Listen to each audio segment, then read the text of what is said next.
This is Isatis, and I'm very excited to be with you here today. I want to get something straight right off the bat. I'm not a political person. I don't have feelings about one side or the other being better or worse or any of that kind of stuff. I'm a visionary. So what I do is I see things from a bigger picture, and that's what I'd like to speak about today, is the bigger picture of what it is that's going on our planet with this inauguration, with this whole presidential thing. And I'd like to share with you what it is that I see. And this is kind of like how I think and how I live. First of all, this experience has created a tremendous amount of diversity in our world. Now, I've been around a lot of elections before, but I have to tell you, being not politically driven, it's not been that big of a deal to me. I'm not the kind of person that runs down and marches for certain things and all those other things. And I think it's awesome if that's what it is that you're about and what it is that you love to do. But that's just not my thing. So when I see what's going on here in our world, what I see is a massive amount of diversity that is occurring. We have the Trump supporters and the Trump haters. We have the Clinton supporters and the Clinton haters. We have all of the people in the world, most of which are saying, I don't want one or the other. So the point is there's resistance there. The point is that when we live in a place of resistance, we cause ourselves pain. All resistance is the cause of suffering. All resistance is... I forgot to turn off these... let me mute my phone. You all bear with me a moment. There we go. Okay, so we don't have the Jetsons landing.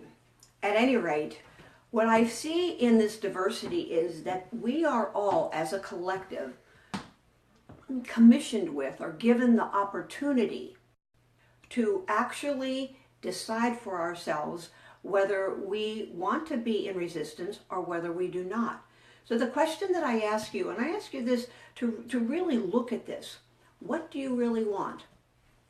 What do you want in our society? What do you want in our entire world?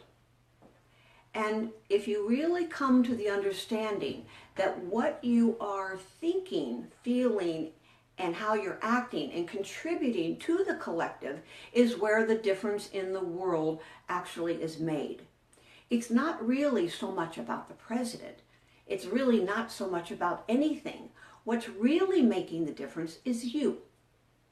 What you think, how you be, how you express, because your energy, and we perhaps can all come to agreement that everything is energy. Your energy is creating to a collective consciousness. So if there's a lot of struggle, a lot of diversity, a lot of things that are causing us to feel like I'm right and they're wrong, or they're right and I'm wrong, because it can go either way. What happens is our energy goes down. We don't feel good about ourselves. We feel this feeling of resistance and conflict going on. That's kind of, you can kind of like visualize all these little pieces of conflict going out into the world, these little pieces of energy. And we are all living inside this collective consciousness, this world of energy. And it's like going into a, like if you go into a, before we had our non-smoking bars, you would go into a bar on Friday night. Now maybe you're not a smoker, but you go in, and at that point when smoking was allowed, you couldn't not breathe in the smoke. That's just what happens.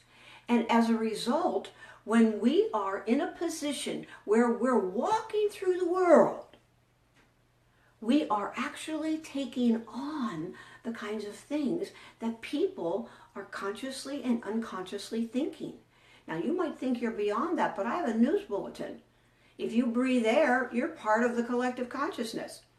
And therefore, what are you contributing to the collective consciousness? This whole presidential thing has become such a magnanimous thing that there are people that won't talk to other people because they voted for one person or the other. In fact, we have that kind of thing even in my own family. It's amazing to me. And when I suggest to people that we are in a place where we are fighting against ourselves, it's fascinating to me to watch them fight for their limitations. Do you fight for your limitations? Is it working for you? Is it changing anything? Are you supporting the world and being a better place to live because of your judgments, your resistances? I don't think so. It's something to think about. It's something to really look at as how are you empowering yourself and how are you empowering the world? Do you think that fighting against Clinton or Trump is raising the vibration and making us all work together more as a collective? I really get it. We all have very strong opinions and ideas and judgments, and some have less than others. And if you're one of those people that just want to take it to the streets, go for it. But keep in mind what you are contributing on the streets, so to speak. And if you feel that passion to do that, now always follow what it is that you're doing. But I just ask you to think for a moment about what else is occurring, because it's beyond what it is that perhaps you've ever thought about. And so there's a few things that you can do. You can think about what it is that I'm speaking about here and take this to every part of your life.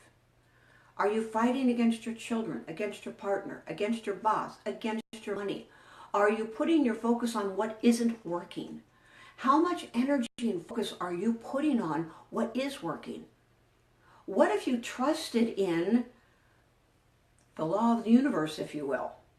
What's really going on? What if you said to yourself, what if there was something great here that I haven't seen yet? To fight against what is a definition of insanity, which we all know means doing the same thing over and over again and expecting different results. If you are fighting what's already done, do you think anything valuable will come out of that? I'll tell you what will come out of it. You'll feel justified. You'll feel a certain level of arrogance. I'm standing up for my rights. I believe in this. And that's great, except does it give you joy or does it cause you pain? Does the struggle create more resistance and more conflict in other areas of your life because you're walking around with attitude? Are you separating yourself from people that you really love? Are you keeping yourself from what it is that truly brings you joy? I'm just asking you to contemplate these things. Nothing needs to change if you don't desire to change it. But many times we don't stop to think because we get fired up. We like that drama. We like getting fired up and going rah-rah one thing or another. I enjoy the excitement of certain things in my life too. And I ask myself, what's my payoff for doing this?